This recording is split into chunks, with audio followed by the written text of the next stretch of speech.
Наконец-то, двойное литье ПБТ и АБС пластика, где второй слой кириллицы тоже отлит в этом пластике, и соответственно она просвечивается. Это обновленная версия Attack Shark K86.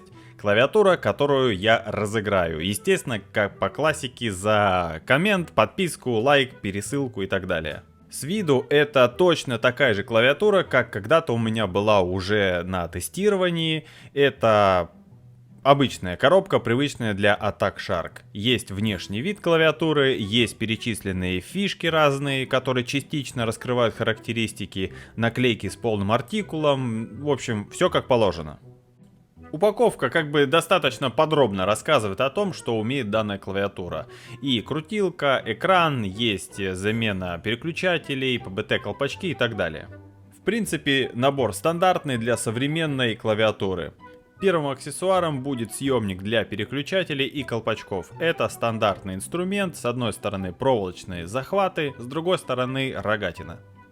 Тоже как бы ничего нового, в том числе и кабель, который имеет своеобразный коннектор у Type-C, так как колодец с разъемом имеет, соответственно, ответную форму.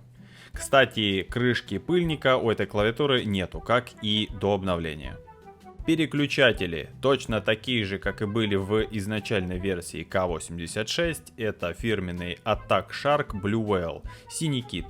Возможно, это какие-то кастомные от OTEMU, возможно, а может быть и нет, не могу сказать. Это линейный механический тип переключателя, смазанные, аккуратные, в меру короткие и быстрые.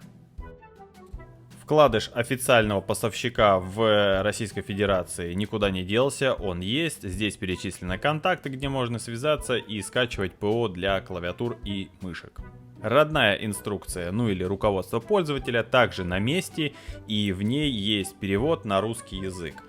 И в принципе советую как минимум посмотреть на эту инструкцию, потому что там перечислены комбинации клавиш, которые отвечают за те или иные функции. А еще там указано, что приемопередатчик для радиоканала находится в нише левой ножки клавиатуры, а не где-то вы мне его не положили. А теперь немножечко магии монтажа из Ералаша. Клавиатура имеет стандартный пластиковый корпус белого цвета. Колпачки в данном случае можно сказать, что либо темно-серо-голубые, либо темно-серо-синие. То есть не чистый синий цвет здесь используются оттенки, а очень такие глубокие, прям серые, прям вот серые темные. Цвет даже такой необычный, что местами у меня у камеры уплывала температура и приходилось вручную корректировать. Как видно, второй слой из АБС пластика, когда он полупрозрачный, он слегка серый становится и даже теряется на поверхности колпачка. Очень многие, кстати, говорят, почему экран у всех поцарапанный в обзорах, потому что там находится пленка и ее надо просто снимать. Кроме того, что вся легенда именно вот такая серая из-за АБС пластика, это точно такая же клавиатура, как и до этого у меня была K86. Это просто нормальная механическая клавиатура, ухоженная, смазанная, не звенящая и которая вполне годится на именно роль первой механики. Здесь привычный AM профиль, но в той клавиатуре и первый ряд был выпуклый. Здесь как бы все более стандартное. Все вогнутые клавиши и только пробел выпуклый. На дне находится два переключателя, это режим работы, радиоканал USB, ну, соответственно, провод и Bluetooth, и раскладка Win и Mac. Вот та самая ниша, где находится приемопередатчик, и по углам видны стандартные силиконовые упоры и выдвижные ножки, которые дают два угла наклона, соответственно, всего их три. Кроме того, вот тот самый колодец для USB Type-C разъема, и видно, что либо нужен узкий разъем, либо такой специфичный, как здесь. И видно кабель-канал, то есть можно направить провод вперед и по бокам. Многие стали забывать эту фишку. Колпачки отлиты из двух пластиков. Это первый слой, соответственно, внешний ПБТ, прочный, шершавый, долговечный, не полирующийся и так далее. И Второй слой здесь ABS пластик, и он отлит не по всей как бы массе колпачка, не по всем стенкам, а только в районе, где именно есть подсветка. Из-за этого толщина колпачков не стандартная, там 1,5 мм, а в районе 1,1 мм. В принципе, ничего критичного нету, так как сам по себе ПБТ пластик материал очень жесткий, твердый, и если у него нет примесей, то он в принципе достаточно долговечный.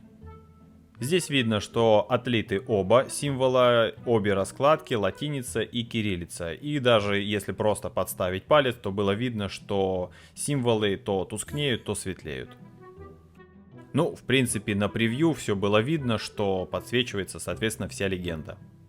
Стабилизаторы здесь смазаны, установлены в пластину позиционирования. Такие стабилизаторы, как правило, имеют свойство в определенной стороне там, того же пробела или шифта где-то греметь. Обычно этого не избежать, если только не использовать простую модификацию при помощи пластыря. Руководств, как это сделать, огромное количество, и в принципе повторяться не вижу никакого смысла. Все находится по первым ссылкам в поисковике. Но это если только раздражает периодический подстук у пробела, а так можно не заморачиваться и спокойно пользоваться. Переключатели синие киты, как уже сказал ранее, известны. У них 42 грамма на срабатывание и 1,8 мм также до срабатывания. Клавиатура собрана на прокладках, соответственно, она при надавливании может слегка прогибаться, а при стандартной печати она просто может гасить таким образом лишнюю вибрацию и будет от нее просто меньше стука. Далее я предлагаю послушать, как звучит эта клавиатура, и потом я сообщу, как получить эту клавиатуру в подарок.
А теперь самое главное. В этой клавиатуре есть подсветка, и она не слепая.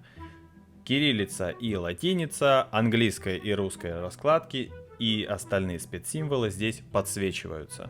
Основную подсветку можно настроить как при помощи комбинаций клавиш, так и при помощи ПО.